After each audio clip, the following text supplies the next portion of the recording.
Salut à tous et bienvenue sur Globe Pulse X. Aujourd'hui, on va parler d'un événement marquant qui a eu lieu le 26 mars 2025 à Paris. Emmanuel Macron, le président français, et Volodymyr Zelensky, le président ukrainien, ont tenu une conférence de presse commune. Officiellement, il s'agit de discuter du soutien à l'Ukraine et des efforts pour la paix dans la guerre contre la Russie, qui dure depuis plus de 3 ans. Mais si on regarde du côté de Moscou et de Washington, cette rencontre révèle autre chose. Les États-Unis, sous Donald Trump, cherchent à calmer le jeu et à pousser un cessez-le-feu, tandis que la Russie est ouverte au dialogue à condition que ses intérêts soient pris en compte. Alors, que s'est-il vraiment dit pendant cette conférence? On va voir ça ensemble. Mais une chose est sûre, la clé de la paix dépend d'un accord russo-américain. N'oubliez pas de vous abonner à Globe Pulse X pour suivre nos analyses. Monsieur le Président, on va les écouter. Cher Volodymyr, en direct. les ministres, c'est parti. Messieurs les ambassadeurs, mesdames et messieurs, c'est un plaisir et un honneur d'accueillir de nouveau à Paris le président Volodymyr Zelensky. Merci, cher Volodymyr, d'être là et à travers vous,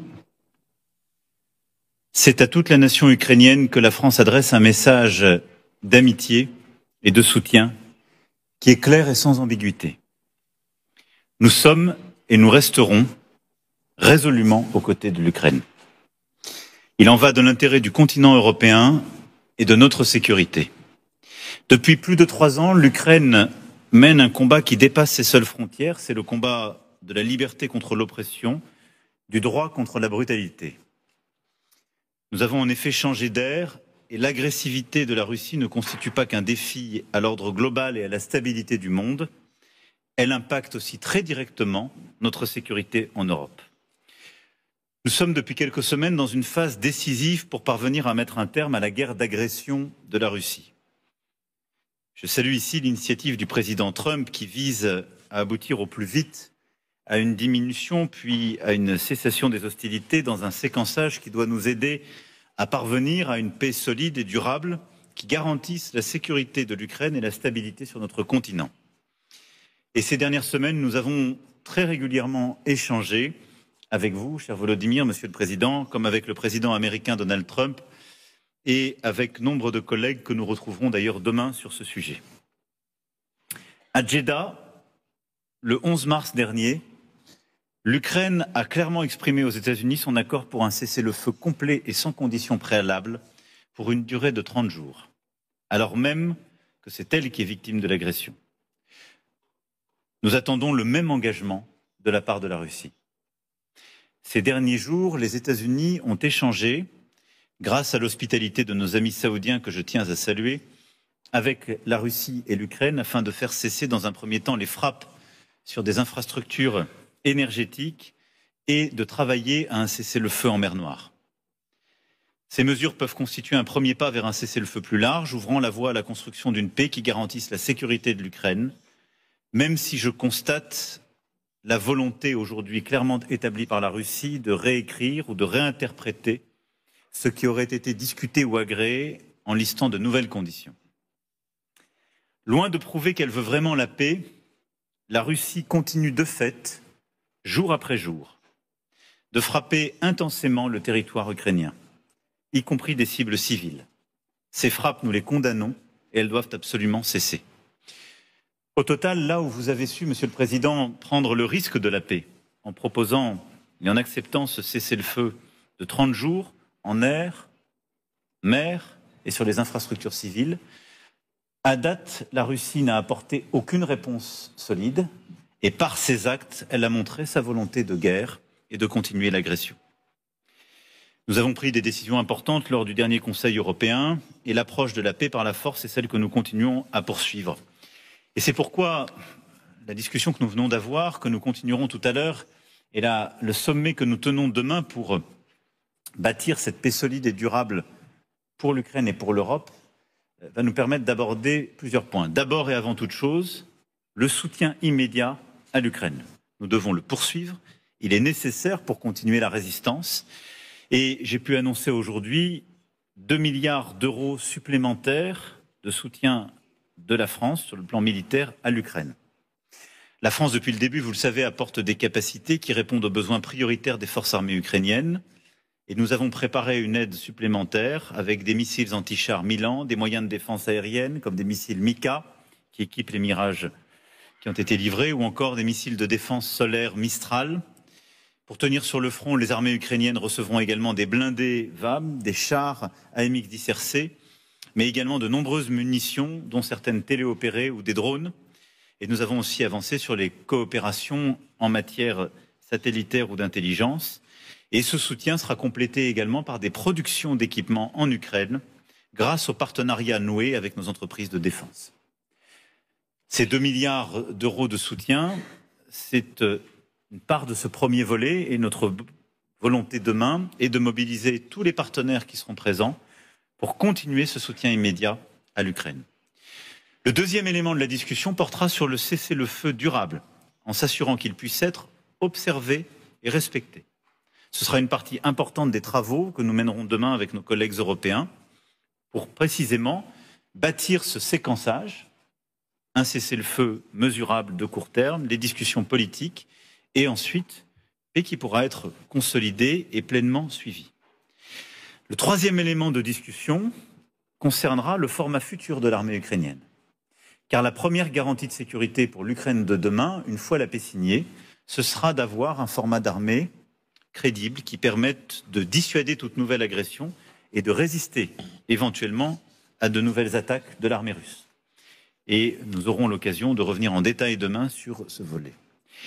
Le quatrième élément, ce seront les forces de garantie dans le cadre d'un accord de paix, non pas sur la ligne de front, mais en deuxième rideau, comme une réserve stratégique, si l'on peut dire, pour aider à dissuader toute nouvelle agression russe, là aussi. Les travaux des chefs d'état-major ces dernières semaines ont permis de progresser sur la planification de propositions d'options solides. Ce sera aussi une part des discussions de demain. Tels seront les 4 éléments qui structureront nos échanges demain et dont l'objectif, vous le voyez bien, est de permettre à l'Ukraine de maintenir la situation sur le terrain et de résister à l'agression russe, mais aussi de construire les éléments crédibles de cette paix durable que nous appelons de nos vœux, quelle que soit l'évolution des discussions. En tout cas, je veux ici le redire avec force, la France poursuivra son engagement. Elle le fera en soutien des efforts américains, en concertation avec ses partenaires européens et alliés, et avec une détermination qui ne faiblira pas. Nous avons toutes ces dernières semaines, je l'ai dit, échangé en permanence avec le président Zelensky, j'ai échangé quasiment quotidiennement avec le président Trump aussi, et nous avons mené un travail très étroit avec nos partenaires britanniques, avec qui le travail s'est fait main dans la main, et avec aussi nos principaux partenaires européens, qui seront présents autour de nous demain. Je veux être très clair ce soir, la Russie ne saurait avoir un droit de regard sur le soutien que nous apportons et que nous apporterons à l'Ukraine, ni ne saurait dicter les conditions de cette paix durable. Parce qu'il en va de la souveraineté de l'Ukraine et parce qu'il en va de la sécurité de tous les Européens. Monsieur le Président, cher Volodymyr, vous recevoir ce soir est à nouveau pour nous un privilège. Vous incarnez la résistance d'un peuple qui refuse de plier face à l'inacceptable, face à la force brute ou au fait accompli. Et cette résistance force le respect de tous les Européens. Elle force le respect des Françaises et des Français, parce que nous savons aussi que c'est de notre sécurité dont il s'agit. C'est pourquoi vous pouvez compter et pourrez compter sur le soutien et l'engagement de la France à vos côtés, parce que l'Ukraine mérite la paix, et que pour vous avoir vu ici, un soir de décembre 2019, dans une discussion à l'époque avec le président Poutine et la chancelière Merkel, j'ai vu combien vous vous battiez pour préserver cette paix. Et je ne laisserai réécrire aucunement l'histoire par certains. Il n'y a qu'un agresseur, et il n'y a qu'un résistant. L'agresseur, c'est la Russie. Le résistant, c'est vous. Et les Européens, comme les Américains, n'ont pas d'autre choix que celui de leur histoire, du respect du droit international et du respect de leur propre sécurité. Merci d'être là, et nous serons là aussi.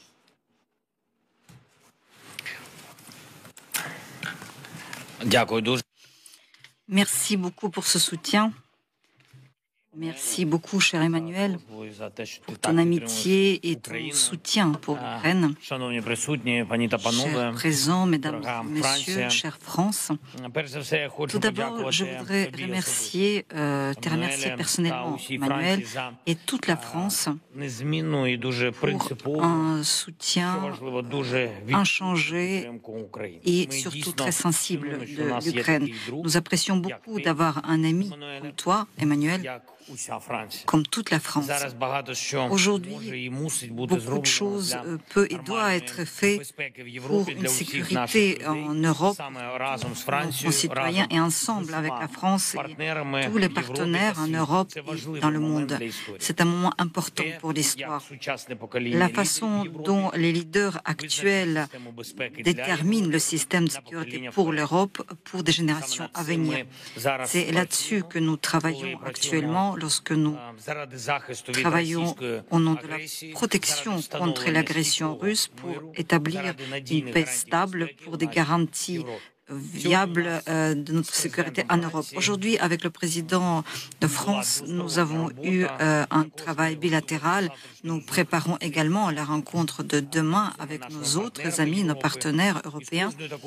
Et avec chaque rencontre de ce genre, notre interaction devient de plus en plus concrète et notre coopération de coalition des volontaires pour défendre nos peuples et la sécurité collective. Je voudrais tout d'abord souligner les efforts d'Emmanuel Macron et les efforts de la France pour nous aider maintenant, pour nous aider à nous défendre contre les frappes russes.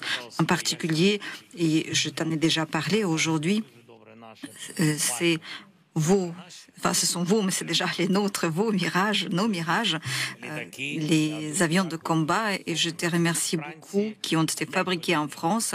Je vous remercie particulièrement pour ces avions. Ils sont devenus déjà une partie intégrante de notre système de défense dans les airs et nous permettent de nous défendre contre les Shahed et d'autres